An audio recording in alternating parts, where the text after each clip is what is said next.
The Democratic-led House Judiciary Committee on Tuesday asked the Supreme Court to delay upcoming oral arguments in a case that could give them access to secret grand jury material redacted from special counsel Robert Mueller's report. In a letter filed with the court, lawyers for the Democrats say with a new Congress and presumptive President-elect Joseph Biden set to take over in January, a newly constituted committee will decide if it wishes to pursue the materials. Oral arguments are scheduled for December 2. The grand jury materials could shed new light on Russia's efforts to interfere in the 2016 presidential election and President Trump's response to the probe. Several top Trump aides testified before Mr. Mueller's grand jury, including former campaign chairman Paul Manafort, according to media reports. Democrats had initially sought the material in 2019 as part of its investigation into whether President Trump obstructed the Mueller probe.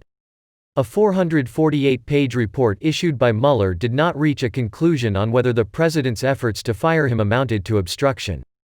A federal appeals court had ordered the materials to be turned over, but the Supreme Court earlier this year granted the Trump administration's request to take the case and blocked release of the documents. The Justice Department, arguing on behalf of the Trump administration, has insisted that federal law prohibits releasing grand jury material to protect individuals' privacy.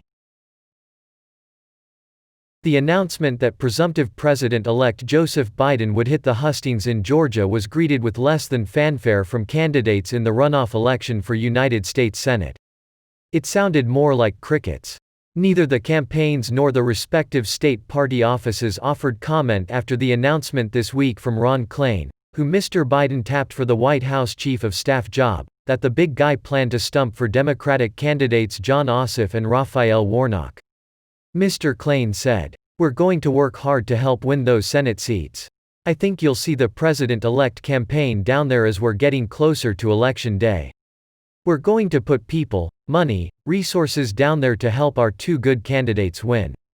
Georgia politicos are divided on whether Mr. Biden's strong showing in the Peach State was driven by his popularity or antipathy for President Trump.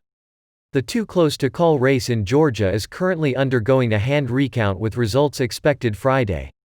Unofficial results showed Mr. Biden ahead of Mr. Trump by about 14,000 votes or a 0.3% margin.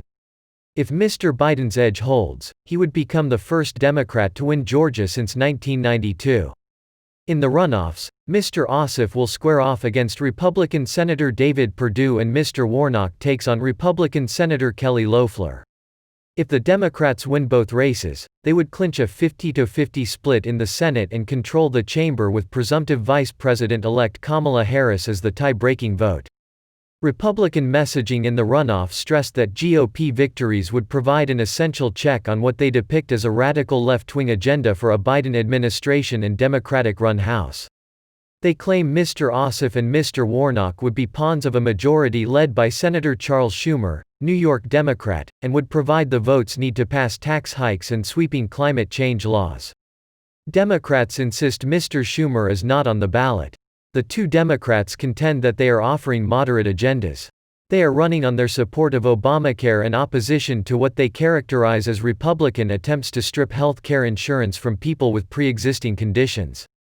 However, joining Mr. Biden on the stump may cement the image of Mr. Ossoff and Mr. Warnock offering an unchecked Democratic majority in Washington. Conversely, it isn't clear if Ms. Loeffler and Mr. Perdue would welcome rallies in Georgia by President Donald Trump, who is fighting the election in courtrooms across the country. Before the November 3 election, both of the Republican candidates ran on their strong support of Mr. Trump and his agenda. Mr. Perdue fell just shy of the 50% threshold required to avoid a runoff. He finished with 49.7% to Mr. Ossoff's 48%. A Libertarian candidate, Shane Hazel, pulled in the remaining vote. Ms. Loeffler beat back a challenge from the right by Republican Representative Doug Collins in a jungle-style special election.